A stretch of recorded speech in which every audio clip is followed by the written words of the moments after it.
as of this Saturday, we have a new director. This is her first week, and it's very exciting. And so she is here to say hello to you and share a message. So, Julia, I'll pass it over to you. Thank you. So yes, I'm super excited. This is my first program in my official capacity, and it's also something that is very near and dear to my heart. I'm a Bowdoin alumni. We worked at the Mcmillan Arctic Museum while I was doing a postmaster's. I know you've never heard of a postmaster's, but that's when you're trying to finish your master's degree.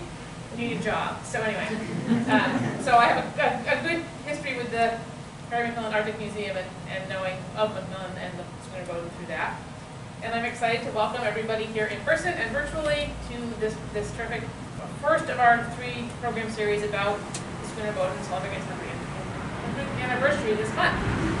And I want to especially welcome everybody here to this place, which is at the heart of the Penobscot Nation's homeland, and a place that we've known for a long time as Bigwadoos, there we go, I'll get it right, which is probably derived from the Penobscot word Machapikpakosik, which translates roughly as at the bad shoal, or rocky place in the saltwater river. And we very much appreciate the history that comes with that story and that word. And yeah, and I'll hand it over. You want to do introductions for our speakers? And welcome, and I'm excited to get to know everybody, and thank you all so much for being here. Thank you. All right, hello again. As Julia mentioned, we have a series of programs going on in celebration of the schooner Bowdoin celebrating its centennial.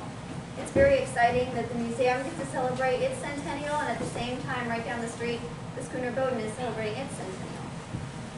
So for that, we have this program, as you guys know, and we also, next Wednesday at this time, we are doing a program in collaboration with the Mcmillan Museum that is about Donald MacMillan and his connections and relations with the Inuit community.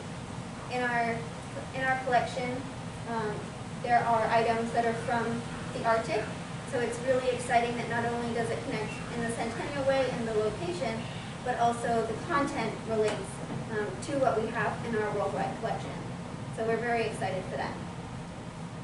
And then a few days later, on Friday the 24th, we are doing a program in collaboration with Maine Maritime Academy and the schooner Bowdoin, where we'll have a presenter come and talk about shipsmithing, blacksmithing for ships. And he'll do a presentation to give a little bit of history.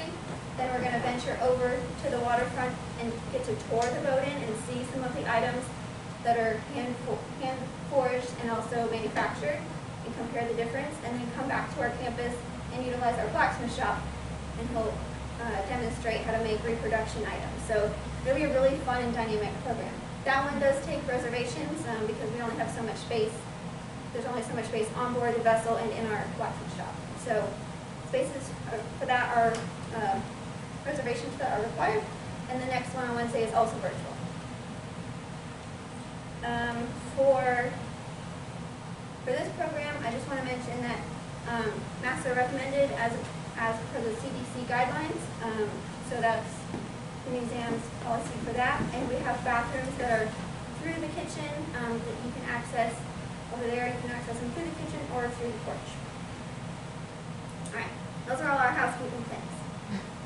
Now I get to introduce, just very quickly, our wonderful presenters. We have Don Small here and David Wyman. And Don is a local artist, a local author. A local author. He has the book Saltwater Town, which is available in our museum store for purchase, and it's very, very good. And we also have David Wyman, who is an experienced naval architect and just general boat enthusiast. I can say that. That's safe to say, right? Yeah. So please help me in welcoming them. Oh, before I do that, I also want to point out that we have a virtual audience with us too. So we have, for those of you on Zoom, we have a 23, 25 person audience here in person. And we also have, I can't quite tell, but a lot of people on Zoom too. So you'll see me turning the camera to make sure they can participate in the best way possible. And can you, Suzanne, give me a thumbs up if you can hear me okay? Yeah, thumbs up. Okay, great. All right, good. Thanks. All right, so without further ado, I I will pass it over to Don, so please help me welcome Don. I'm keeping my social distance, so I believe I'm okay without a mask, and I think you will hear me better if I do not have a mask. Donald Baxter McMillan. I'd like to talk about him today. I've spent the last couple of weeks doing reading and talking with people about him, watching videos of him doing lectures. I'm fortunate to have had the experience when I was about 10 or 11 years old of going to at least one, maybe two lectures that he did here in Castine. So I'm bringing some of that forward. I think we're having trouble with them hearing you so far away, so I'm going to, while you're talking, I'm going to get the system out so you can use the microphone. I think that'll help. Okay. Okay, so I'll just be puttering around getting that ready. All right. We're going to work on that. Thank you. Okay. So is there a microphone? I'll start off. Is there a microphone? She's kidding me. I'll start off before the microphone, just talking a little bit about Castine, however. For thousands of years, Castine, or what we now call Castine, has been here at the entrance to Penobscot Bay or River, it's somewhere along in this region, and also the Baggadoos River. We are very nearly surrounded by water where we sit now. There's just a very, very small section of land which actually connects us to the mainland. So Castine is a saltwater town, I'll use that term. The only way to get to Castine for thousands of years, up until very recently, was by water.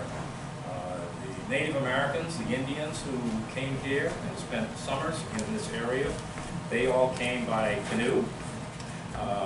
Later, when the Europeans arrived, the explorers, the trappers and tradespeople, and the early settlers, they arrived by sailing ships. Their mode of transportation once they got here was by small boats, rowboats, and small sailboats. So Castine has a long history of being associated with salt water. And that it's only been probably about 200 years ago that there was actually a road and a way to get to Castine by walking or riding or driving. So we do have this long history of being connected to the rest of the world via saltwater highways. We continue to have that. Maine Maritime Academy is very much a part of our town now, and many people in town have small boats. Many people in town go to sea. It's their profession. Castine, once again, is surrounded by water, and it's very much a part of our lives.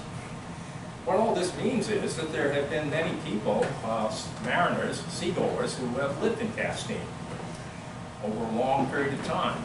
And one of those people was, indeed, Donald Baxter McMillan. So I'd like to talk about him. Who was this guy, Donald Baxter McMillan, anyway? Should I wait until we get a microphone to finish? I think so. Okay. If you don't mind. Yeah. Thank you for your cooperation. That's all right. Thank you for your cooperation. All right, let's see about this. Should be, you don't have to look at directly the computer, microphone? Do what? Microphone directly to the computer, microphone there? I don't think so because the input is crappy. Good idea. Really. If we could directly connect it to the computer, that would be awesome. Well, I have one at home that I'm going to try next time. Ah, nice. That's okay. All right. Okay. We've got this part. Yep. And that part goes over here.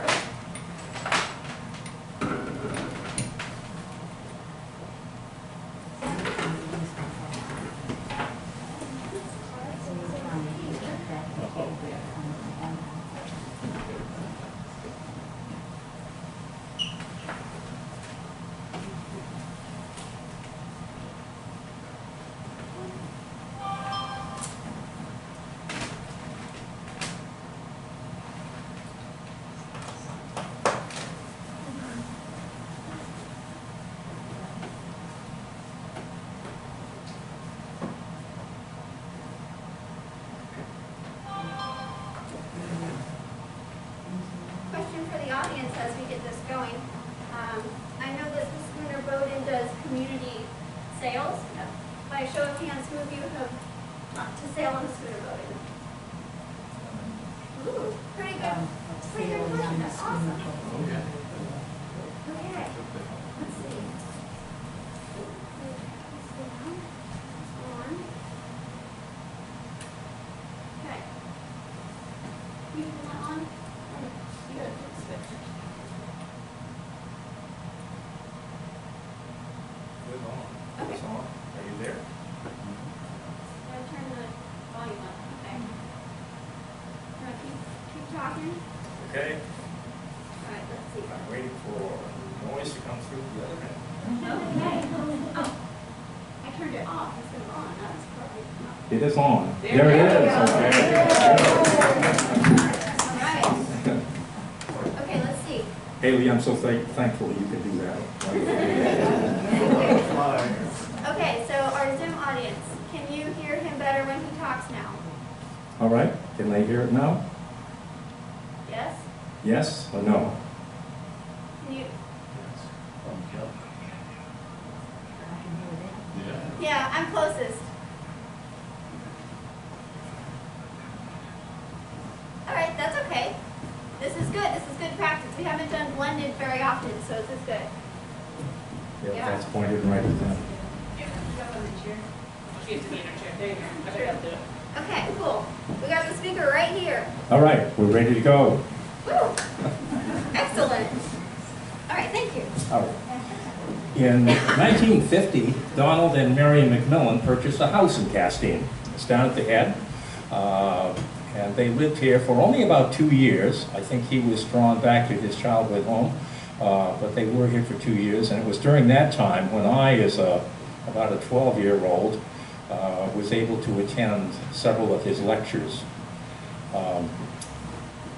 I just found them fascinating. He combined his lectures, or he lectured along with movies, films of what he had taken in the Arctic, or what people in his expeditions had taken. And so this 12-year-old boy and my friends, we went to these and we saw these great adventures that these people were having. And I guess what impressed us was many of the people who went, his crew members, were not that much older than we were.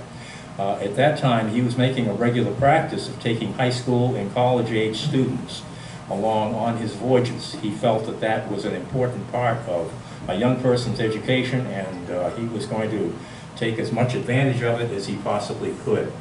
So we were just thrilled by the thought of what they were doing. They were facing ocean storms, they were sailing through icebergs, they were driving dog teams, we saw them jumping off icebergs into Arctic Ocean and swimming.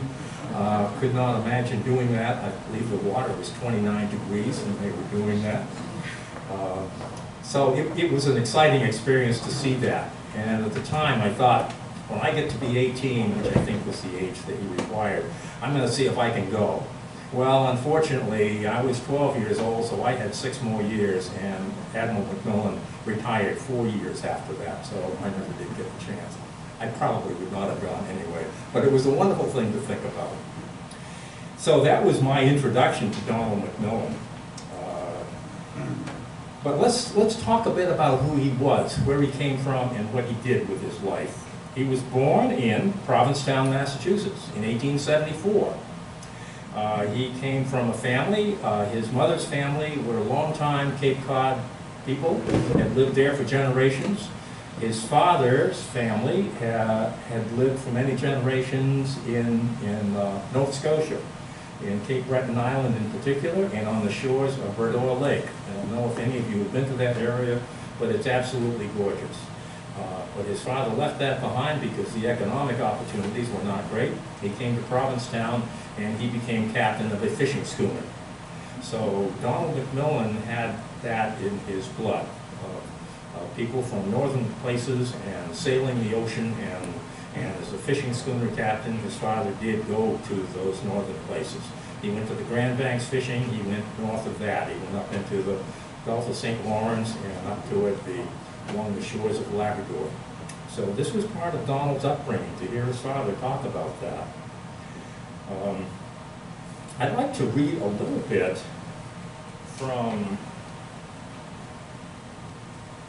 this is a biography of Donald MacMillan, which was written by Everett Allen. It was written with the help of Donald MacMillan and Miriam also. It's a very complete book.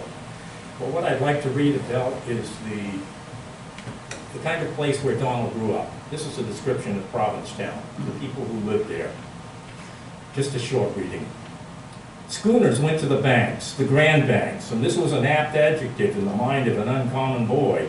These sailormen talked of Quiro and the rocks and were at home in the trackless roll and trough, as is the loiter reaching for the dining table pepper shaker. And they could find things just as easily, too, though there was nothing out there for the lover to see or smell. No fence, no wall, no sign saying, "Go this way, old boy, and keep dry." And in the fall, they picked their acres of baggy mainsails and coasted down south to the parallels of latitude to Barbados, a name that rolled enchantingly, un-New Englandly like off the tongue, to take aboard oranges, bananas, and coconuts, a cargo as romantic as Eastern gems, from port as inspiring to the imagination as Camelot. These men were indeed dragon slayers come to life, the ever-questing brave. These Provincetown fathers were no tinkers and tailors, but captains, mates, boatswains, and boat steerers. And they may have been, even then, when Danny Baxter was at the age of 6 or less, that none of the stories they told were quite as fascinating as those of the halibut fleet that went to the blue water beyond the Arctic Circle. Their sanctuary was Holstenborg in Greenland. It was the halibut catcher who talked of the pinnacles of ice, blue, white, and green, that at their best resembled crystal castles and cathedrals with Gothic spires, and at their enveloping worst crushed ships, turned them inside out, and shoved the keel up through the deck. So these are the kind of people that Donald MacMillan was growing up near, and these are the kinds of stories that he heard about. And this thought of going on a sailing ship and having these great adventures and earning his living as a fisherman, it's kind of what he thought would happen. But life changes. Things don't always happen the way we think they're going to. And unfortunately, let me mention also, I don't know what the reason is, but for some reason, Donald MacMillan, when he was a boy, was known as Danny Baxter. I don't know where Danny came from, however, his middle name was Baxter. And apparently it was the common situation in Provincetown to call people by their middle name rather than their last name. So Danny Baxter grew up in Provincetown. When he was about 6 years old, Danny Baxter drowned. You probably didn't know that. He was playing on the ice down near the harbor. He found that it was great fun to run along and throw himself down on these ice cakes, and it would slope down toward the water, and he would slide and slide on his belly. Unfortunately, however, he ran into an open water and couldn't get out. And sometime later, I don't know how long later, but sometime later, 2 men came along the beach who were beachcombing, trying to find something of value, and they saw this blob floating in the water. And they pulled it in, and it turned out to be this boy, and they knew who he was. It's Danny Baxter. I guess it used to be, let's take him home and give him to his mother, which they did. And he was not breathing. His mother took him in, however, and somehow revived him. So Danny escaped death. This was the first of many times. It was not long after that Danny gained a reputation as one who somehow or other was able to skip around this death threat when it happened, and it happened frequently in his life. So that was his first escapade, his first close encounter with death. When he was 8 years old, he begged his father to go on a fishing trip with him. His father was not enthused about that. He thought it too dangerous to be on the fishing trip, but he said, we are going to Gulf of St. Lawrence, so I will take you as far as Bowdoin Lake, and I'll drop you off, and you can spend the summer with your grandparents, which he did, and that was a wonderful experience. But more importantly, it was his first ocean-going trip on a sailing vessel. Once again, it was a push toward sort of developing what his future life was going to be about. When he was,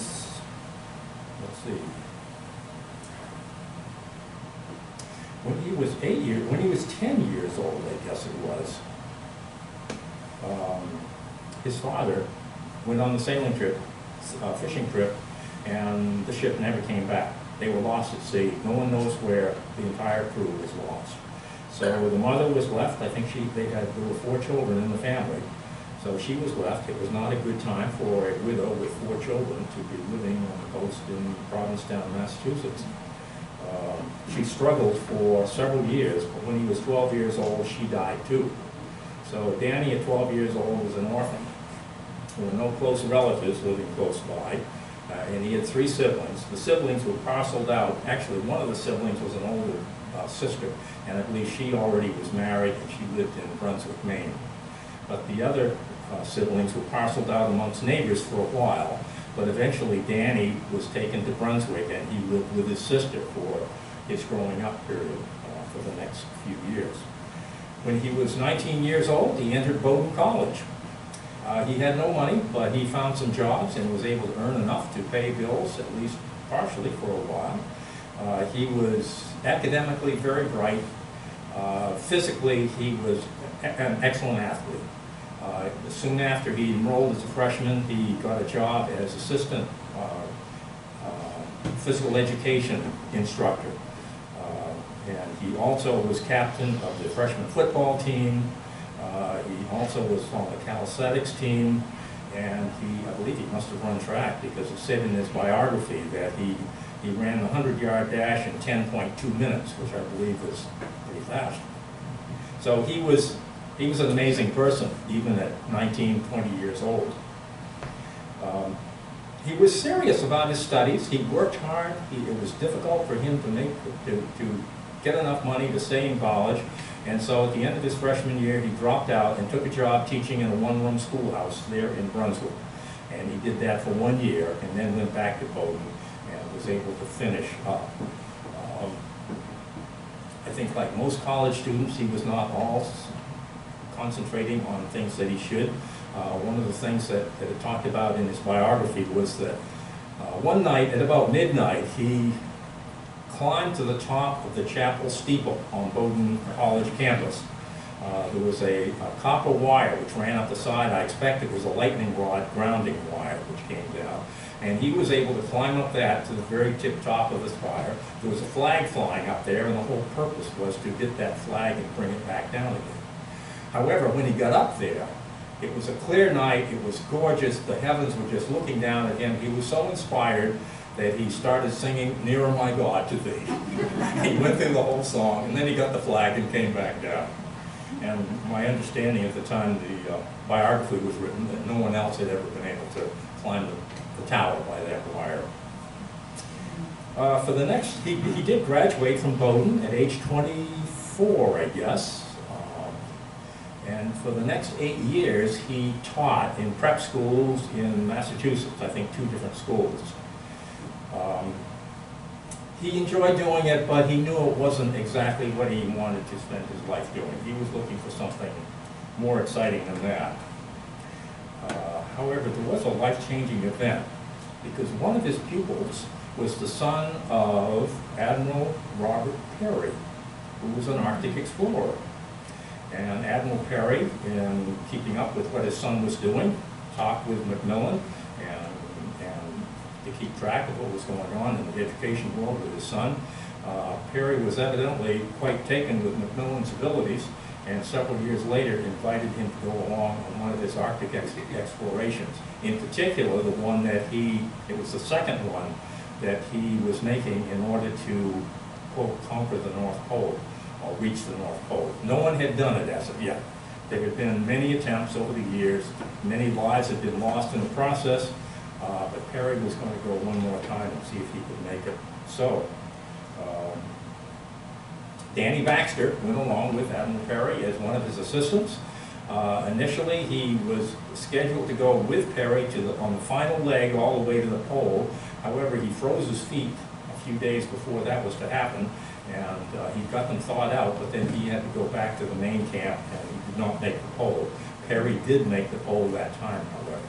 He and 5 other people. Interesting who the other people were. There were 4 Eskimos, and they went along because they are the ones who know how to live in this horrible, horrible climate. How do you stay alive here? Well, they had had thousands of years of generations of ancestors who had figured out ways to do it. So there were 4 Eskimos who went on this trip, and the other person was a black man. And he went along because he had been with Perry on many of his expeditions. He was known as probably the best dog handler that anybody had ever seen. And he knew the Eskimo languages. He knew how to work with the Eskimos. They respected him. And so that was the group of 6 people that finally went to the North Pole for the first time. They went on this trip. They went on the steam and sailing ship Roosevelt, which some of you probably know was built on Verona Island, just up the river, about 15 miles. And it was commanded by my wife's relative, we say. Probably not. His name was Robert Bartlett. And Robert Bartlett was from Newfoundland.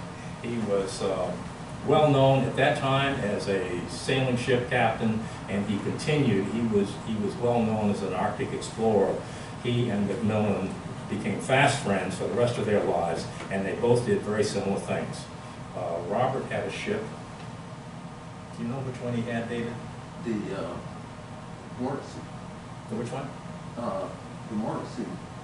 The Morris, yes. Which is being rebuilt down in Which is now being rebuilt in Booth Bay Harbor, and is going to be Massachusetts Maritime's version of schooner Bowdoin, is my understanding. Yes.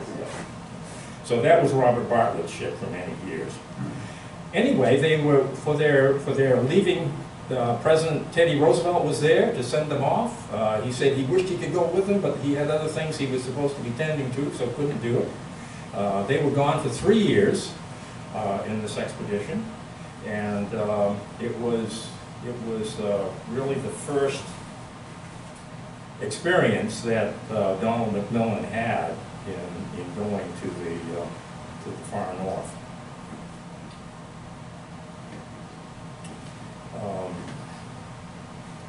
Let's see, in 1910, that would have been when he was 36 years old, I guess.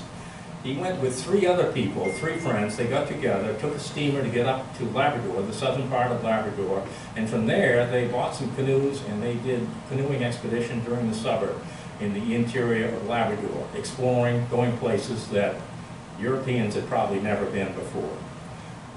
The next summer, he thought, that was a really great time, I guess I'll go again, but this time he went all by himself. Same thing, took a steamer from Boston, several steamers, I'm sure, in order to get to southern Labrador, and then again, took a canoe to explore some of these waters. This led to the thought that he would like to go further north, and he would like to go along the coast, but a canoe was not the right way to do it.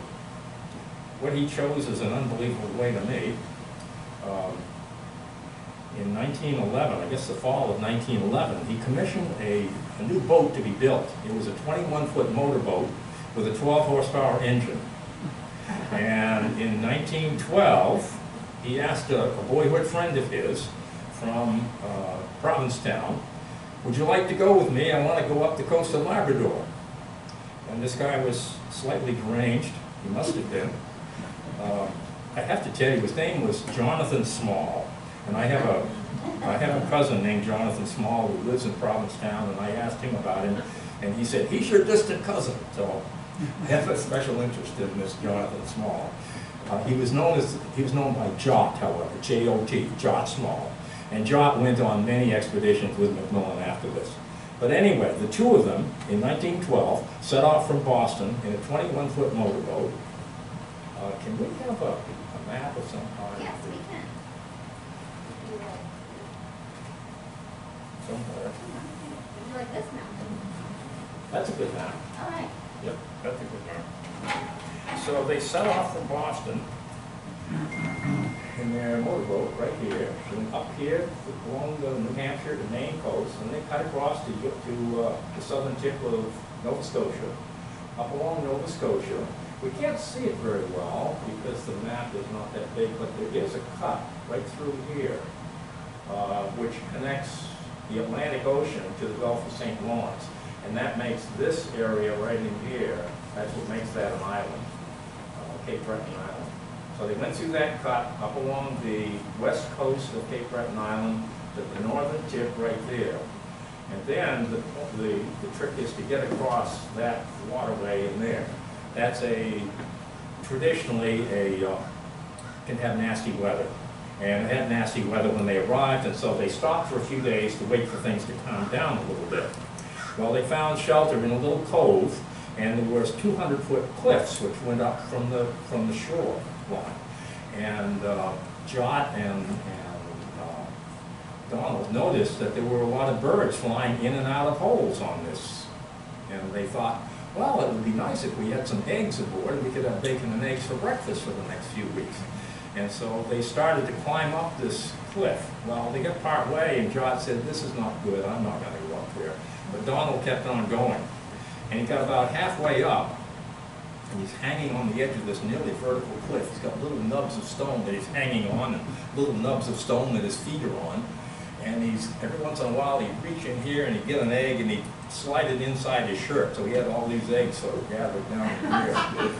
But he got to this point and he couldn't find anything above him to get on. So he thought, well, I'll go sideways. And there was nothing sideways either. And he said, well, I guess I have to go back down. Well, he reached down, he couldn't find where he had come up. And so he's stuck there on the face of this cliff. And it's about 100 feet down to rocks at the bottom. Not a good situation to be in. So he called to Jot and he said, you got to take a rope up to the top and hang it down to me. I'll grab it and you pull me up.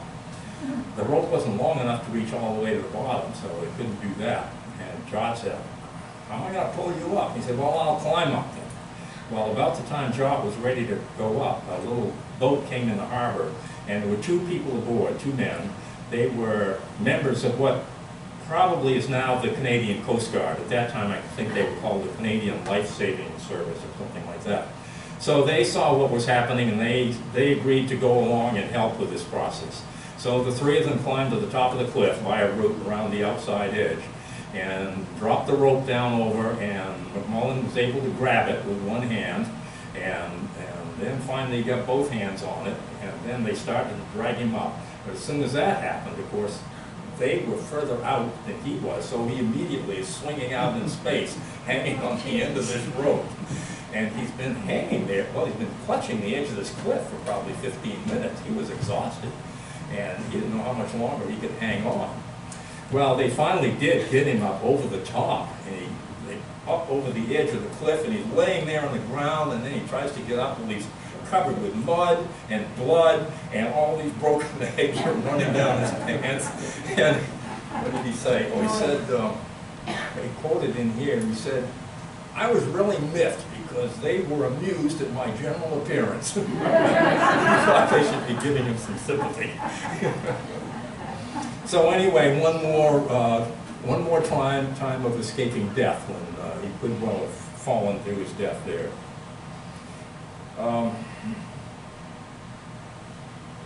Other times later on, let's just get to that. This death escape thing, he had some amazing experiences, which most people, it would have been the end of them. He fell into a hole in the ice with a wounded polar bear at the bottom of the hole. He came out alive, the polar bear did not. Another time, he got shot by a shipmate who was cleaning his rifle, which supposedly was unloaded, but obviously it wasn't. I think the shot went through his shoulder and out through his stomach or something like that. But he survived that one.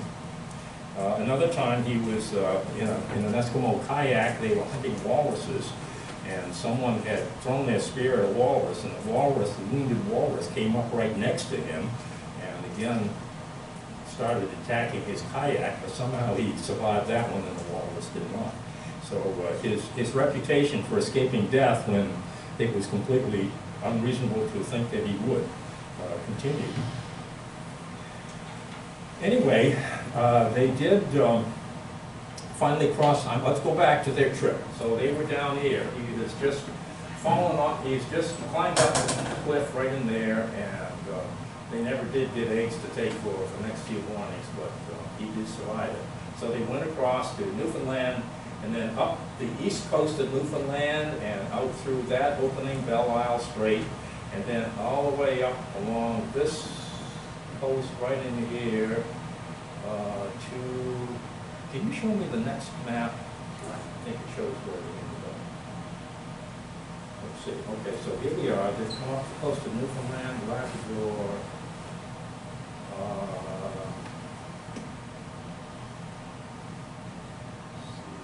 Oh, Hebron. They went up as far as Hebron. So that's very close to the northern tip of Labrador. All right. You know, it's interesting. This has nothing to do with Mcmillan or anything I'm talking about.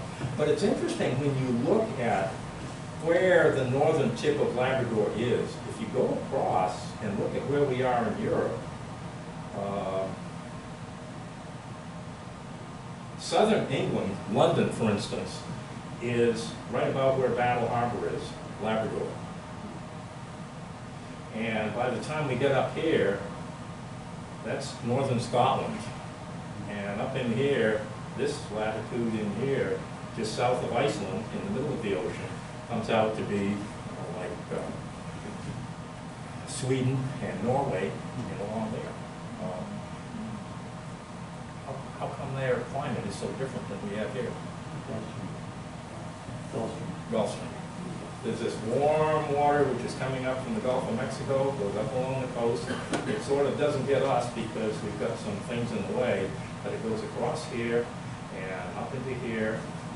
Shelley and I were in Scotland a few years ago, and in the west coast of Scotland, lo and behold, there's some palm trees growing. Can you believe it? And they're the same latitude as up in here. Let's get back to what we were talking about. So that was their trip. They got all the way up there to Hebron and then back down the coast. They got as far as, I think, around Battle Harbor, and they left the boat there, stored it for the winter. He must have come back later, although I never did find out what happened to that boat. But then took the steamer back to Boston. So that was their summer expedition to go along there. I cannot imagine doing that in a 21-foot boat. But they made it. 1913 to 1915, it was a trip to Greenland and Ellesmere Island. Okay, so they went further than this, up along the coast of Greenland, up through here, up through here. Here is Ellesmere Island right in here.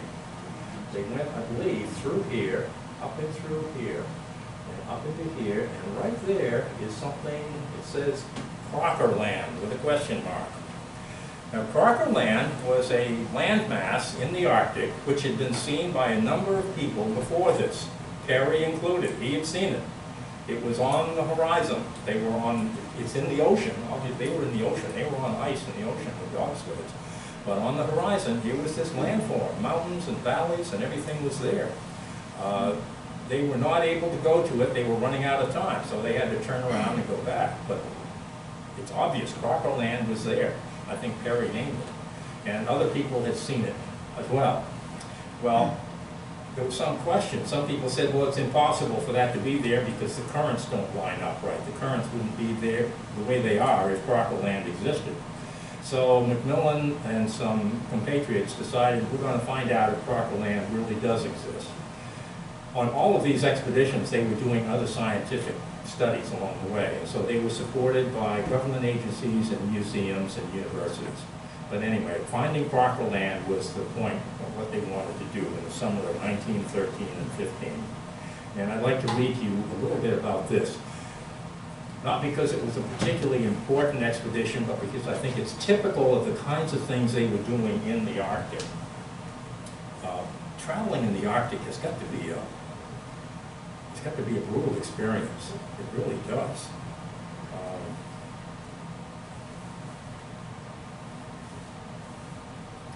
Let's see what we can land here.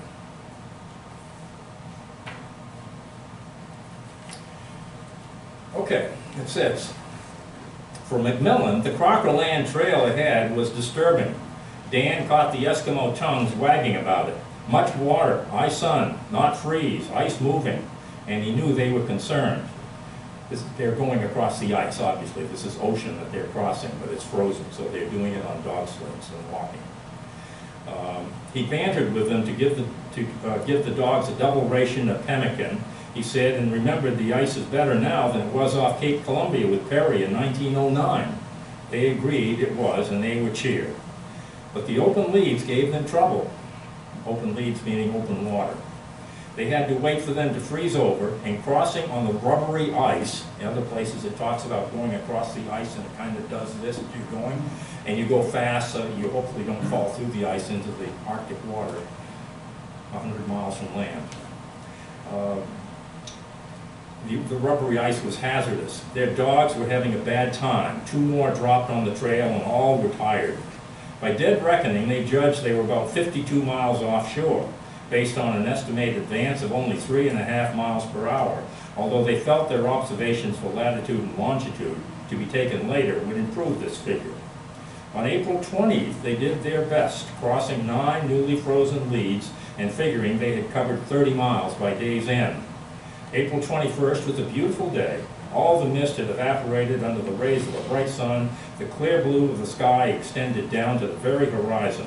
Mr. Green was no sooner out of the igloo than he came running back with the cry, "We have it!"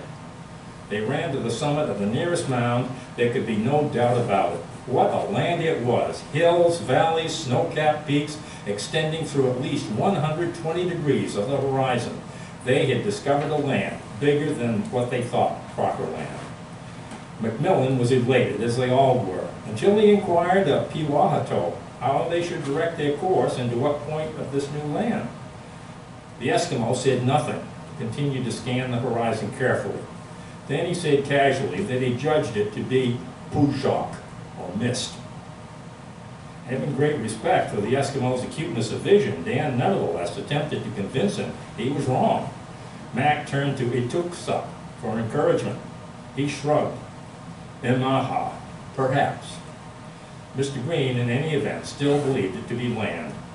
As they proceeded further, the landscape gradually changed its appearance. Its extent also varied with a change in direction of the sun. At night, with the sun in the northwest, their newfound land disappeared completely. They sipped hot tea, gnawed at their 8 ounces of pemmican, and did some serious thinking. Was it possible that Perry, with all of his experience, had been mistaken? Was this a mirage which had fooled them, the very thing that had deceived him 8 years before? If he actually saw Crocker land, there was only one conclusion. It was more than 120 miles away, and they were now at least 100 miles from shore, with nothing in sight but a limitless expanse of ice. Their hope for clear, cold weather and good traveling was fulfilled. The morning of April 22nd was clear as crystal. The thermometer indicated 31 below zero. Mr. Green, the navigator, with artificial horizon and sextant, obtained a good sight. Latitude 81 degrees 52 minutes. Longitude 103 degrees 32 minutes, both of which agreed almost exactly with their dead reckoning. To increase their latitude, they set out a more northerly course on the next 2 days, and further observations indicated that they were 150 miles due west from Cape Thomas Hubbard. They not only had reached the brown spot on the map, marked Crocker land, but were 30 miles inland. There was not a thing in sight but ice. Clearly, they were in pursuit of the will o' the wisp. Changing, receding, but always beckoning. So, the Arctic has these mirages that show up. We hear about desert mirages. The Arctic ice, I suppose, is like a desert, and we see things that are not there. So they determined Crocker land does not exist. 1916 and 17, he went to King Christian Island and Ellesmere Island. 1918 and 19, he was in the Navy. This was during World War I he went in. He did some flying over Arctic areas to do some plotting, charting of areas. This was in anticipation of using some of the Arctic region for naval installations. 1921, the schooner Bowdoin was built in Booth Bay Harbor. 1922 through 1940, many trips to the Arctic were made on schooner Bowdoin. During this time, he established Mcmillan Moravian School at Nain, Labrador, which was set up for Eskimo children. In 1935, he married Marion Look from a family of many generations in Maine, and she sailed as a crew member with Dan on all of the Arctic trips after that. 1941, he was back in the Navy again, and the Navy purchased schooner Bowdoin. He was captain of the Bowdoin for a while. Again, they did charting work in the Arctic with her, but then he was transferred to Washington, and a new captain was assigned to Bowdoin. At the end of the war, he was able to buy her back. However, she was in terrible condition. She'd not been well taken care of during the final years of the war, and when she was in Boston Navy Yard, many things had been stripped from her. So she was a hulk, essentially. But he bought her for $3,000 and spent the next couple of years doing a complete overhaul, and she was back in service. And from 1947 to 1954, he did annual trips to the Arctic. They were usually 3 months long, and during this time, he specialized in taking students, both high school and college students, with him. 1970, Donald MacMillan died in Provincetown, Massachusetts, his birthplace, and he is buried there. He was age 95 when he died. So between 1908 and 1954, McMillan made 25 explorations to the Arctic region. He took scientists from universities and government agencies and museums. They did all kinds of scientific work. They studied birds, animals, plants, rocks, glaciers, native people, weather, oceans, ancient human sites, archaeological sites. He took hundreds of high school and college students to these trips. He gave them an education that lasted their lifetimes. He lived with native people. He helped them in hard times. He established a school for them. He was much revered by them, as shown by the fact that when the Bowdoin went back to the Arctic as an MMA training ship many years later, she was greeted with much acclaim. She was still remembered as a welcome sight. He was a top-notch sailor. He had an understanding of the sea and an understanding of a ship and what the ship could do and what it could not do. He had an amazing memory of thousands of miles of coastal details. It was like his brain was a complete set of detailed charts for every little nook and corner all the way along the coast, from Massachusetts to northern Labrador and even beyond that. He had a concentration, being able to stay concentrated in extreme conditions, finding a solution to the problem. And it says in his biography that he had the habit of, when he was in extreme difficulties and looking for a solution, he would pace back and forth and he would hum. So that was his method of dealing with it. And he came up with the right solutions just about every time. He lived a life of adventure. He has helped people in multiple ways. He advanced our knowledge of the earth. He's been dead for 50 years, but he still, I believe, can be an inspiration to all of us. So here's to Donald MacMillan. He was a great guy. Thank you for listening. I think David is now going to tell you something about the schooner boat, and that will fill in what I've been telling you.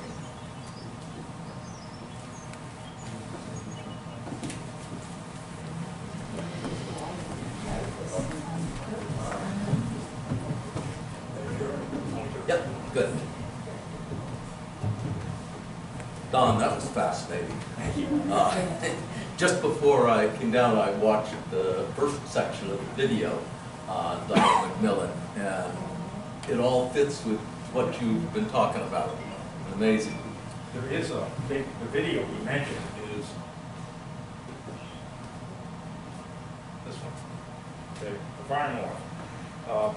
I mentioned that I went to several lectures that he did in Castine, and I could recall little bits and pieces, and I thought, wow, it would be really nice if somebody had a video of it. So I contacted the museum at Bowdoin College, and they said, oh, we've got a video of several of them. And some person, they had silent movies, but they also had, in somewhere of a file, they had audio of McMillan lecturing. Some bright guy had seen both of them and realized they went together.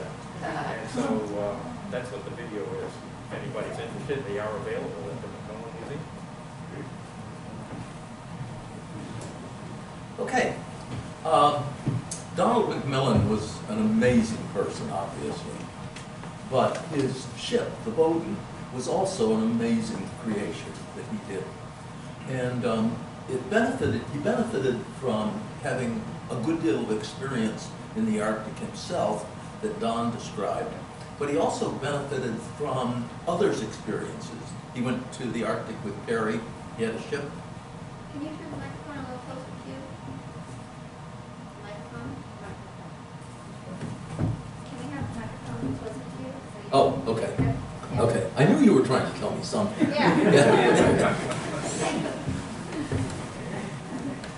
And he obviously studied what other people had done. And there had been a number of voyages to the Arctic and the Antarctic before he was there. One of them being going through the Northwest Passage. The Roald Amundsen, a Dane or Norwegian, had gone through the Northwest Passage before him. And he'd gone on a relatively small vessel. And some other explorers had been on relatively small vessels. He also was aware of Shackleton's voyages down to the Antarctic. And I think many of you probably are aware of Shackleton's experience with the Endeavour, where she got caught in the ice and crushed. And the crew had to live on the ice floe for a year or more. And eventually, we're all saved. But that's another story. But through those kinds of experiences and understanding about ships, Mcmillan decided that he was going to have a ship that was suited to working in the ice. And he wanted a ship that wasn't going to get crushed, that would be able to work in the ice. And if you look at the,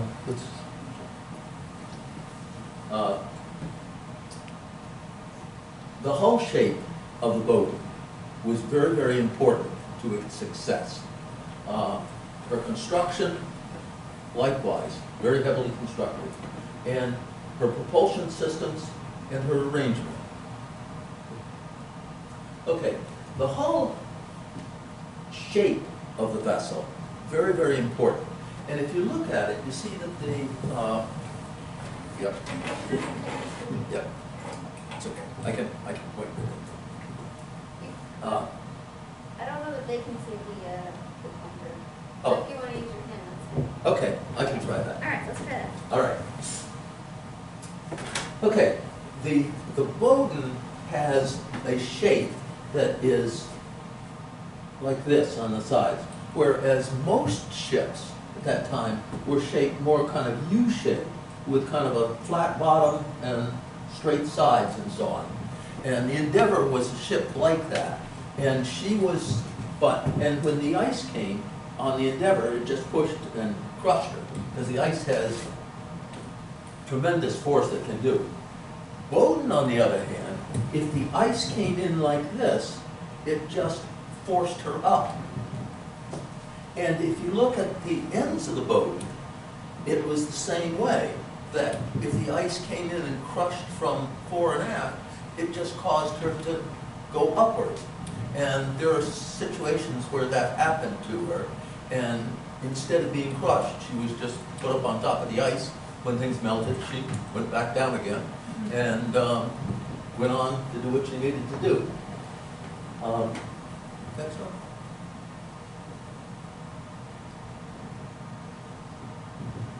Okay, and this is one of the pictures that I saw, and that's what she was meant to do, sitting in the ice. And I believe Mcmillan spent over winter a number of times in the Arctic, and they would build igloos on the deck and just have her sit there, and she'd get pushed up by the ice, and when it's thawed in the spring, there she is. There's a really great diorama done by John Gardner? yes, thank you, John Gardner. That's at Maine Maritime Academy of the Bowdoin with the covered over with snow. It's very beautiful. If anyone is up in Delano Hall, it's really awesome to look at.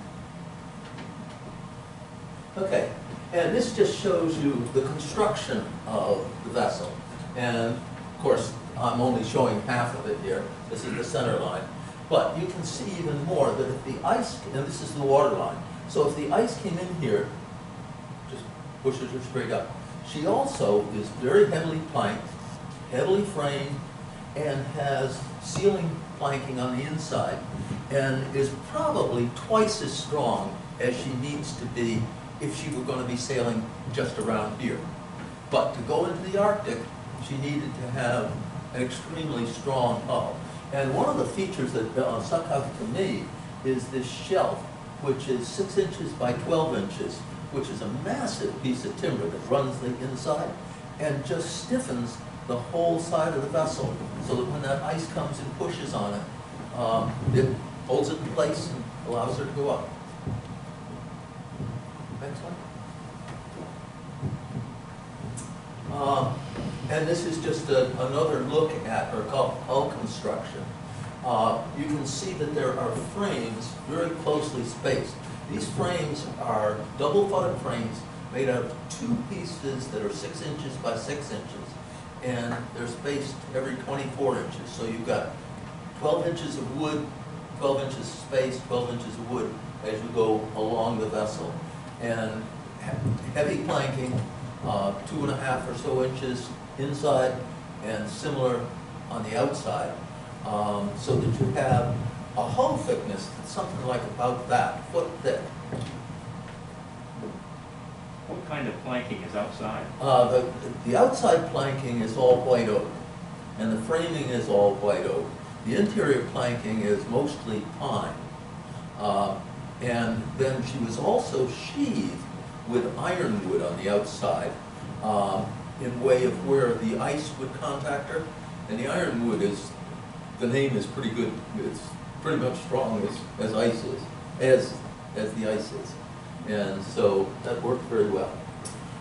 The propulsion, Mcmillan wanted a vessel that would work well under sail and under power. And he put, most schooners that time did not have power. All of the schooners that you see in the passenger trade around here, most of them do not have installed power. They have a yawl boat that they take with them. But Mcmillan wanted good power in it. He also had fuel capacity that would allow him to cross the Atlantic under power alone.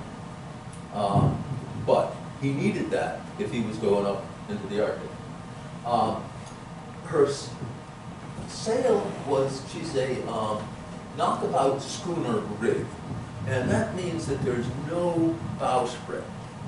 He didn't want a bowsprit because the bowsprit could have gotten caught in the ice. And so he wanted the hull, everything to be inboard and nothing sticking out. He has no whales on the outside to help stay the mast. Everything's inboard, tight to the hull.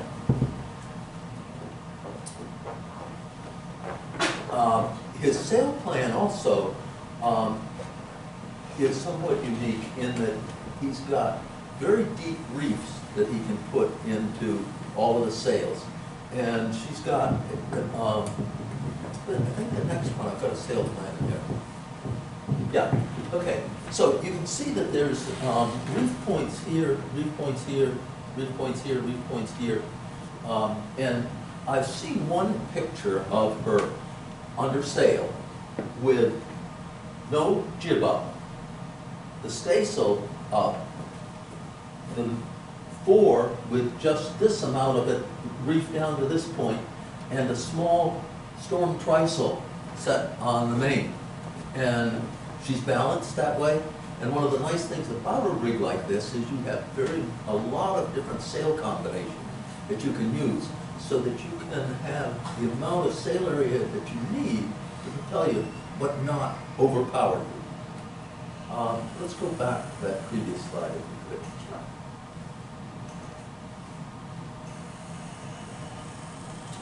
Okay, she also had diesel propulsion.